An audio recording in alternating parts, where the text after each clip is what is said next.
Good morning. I'm Jacob Aldenmeyer, I'm professor for the Philosophy of Person class here at Ursuline College. I want to thank all of you for joining me in this class. I just wanted to create a video at the beginning just so I can give you a sense of what my expectations are, but also so that I can give you an overview of some of the basic key terms for this week.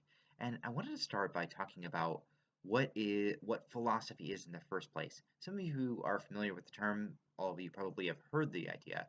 I just wanted to clarify some of what we mean, especially in the field of philosophy, by the word philosophy. First, I'll start out by breaking it apart a little bit in terms of its etymology, right? So philosophy really is a combination of a couple of concepts. One of them is phileo, which is a Greek word meaning to love or to be a friend of. You hear the word in the name Philip means a lover of horses, right? Philadelphia is brotherly love, right? So a love or friendship is phileo. And then the second part of the word, Sophia or Sophie, refers to wisdom. So philosophy is the love of wisdom or the friendship of wisdom, being somebody who loves to be wise or tries to be wise. So that's kind of what we're doing here in philosophy. And of course, that opens up so many different fields. And there's a good reason why um, in many areas, in many disciplines, the highest degree that you get is the philosophy of your subject, the Doctor of Philosophy, a PhD. And that's because in philosophy, we like to ask some of the questions behind the questions. We like to open up, to recognize, to find, and to challenge some of the assumptions, right? We like to revisit notions that we have held, maybe even notions that we've held for a very long time, and take a fresh look at them, especially in a bit of a critical manner to try and to understand whether these kinds of things make sense, whether they continue to be worth accepting, how can we use them, should they be modified in any way, and so on and so forth. Philosophy is all about asking these sorts of questions. Famously, one of the earliest philosophers that we're going to look at, Plato, had his mentor Socrates, or portrayed his mentor Socrates as writing that that the feeling of wonder is something that philosophers have, right? And philosophy begins with wonder. So in a sense, what I want you to do as we start this class is think about what sort of big questions do you tend to find yourself asking yourself? What are you very curious about? What sparks your wonder? What sparks your sense of awe? What do you want to seek after or know more about? And of course, you'll notice in the discussion forum that's going to be our first topic for this week. All right, talk about what one of your big questions is. I want to go over also a couple of the areas or the fields in which we do philosophy and some of the kind of unfortunately technical names for some of those. We're going to be using these words regularly throughout the course, and so you become accustomed to them. One of the reasons why it's worthwhile labeling these concepts is because they're very useful because they identify a sort of group of ideas that go together, and that's really what vocabulary does in the first place, right? It gives us ways to identify a notion very quickly and concisely.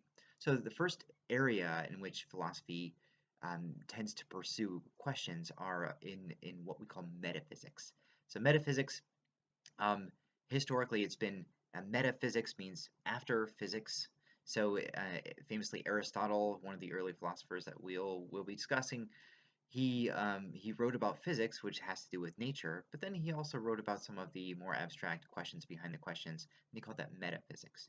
Metaphysics has a lot to do with the questions about the nature of things. Like what exactly is, for example, what is energy? That might be a metaphysical question, a question about the nature of something.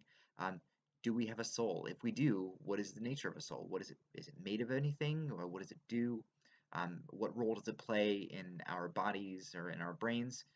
That may be another metaphysical question. Another metaphysical question that's very popular is who is God, or whether there is a God in the first place, right? Then we might move quickly to other sorts of questions, which are epistemological questions. So metaphysical questions have to do with the nature of things and the existence of things or the being of things. Epistemological questions have to do with knowledge or how we know things.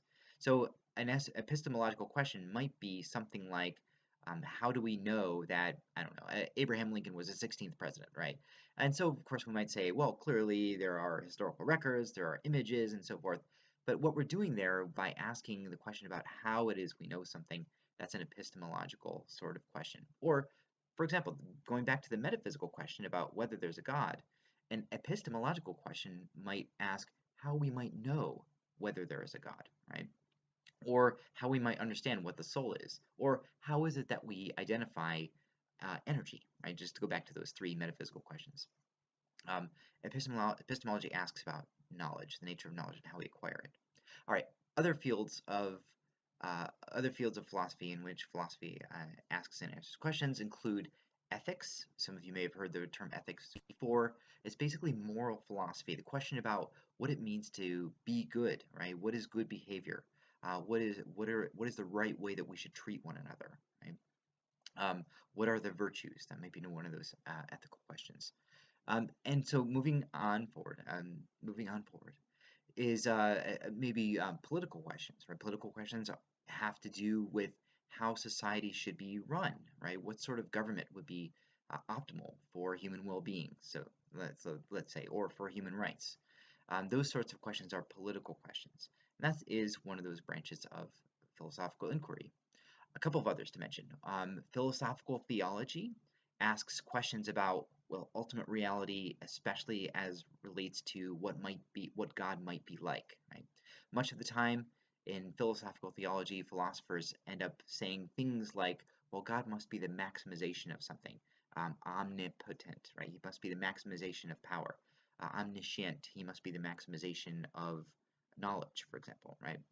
That might be one of the ways in which people do philosophical theology. They think about if there is an ultimate being, if there is a creator of the universe, what attributes must that creator necessarily have, right? Okay, so philosophical theology.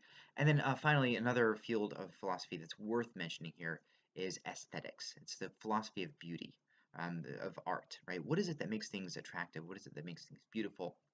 And in a sense, what we see kind of in these sorts of questions are some of those great large pursuits that we find ourselves chasing after. The nature of truth, the nature of goodness, and the nature of beauty. Goodness, truth, and beauty.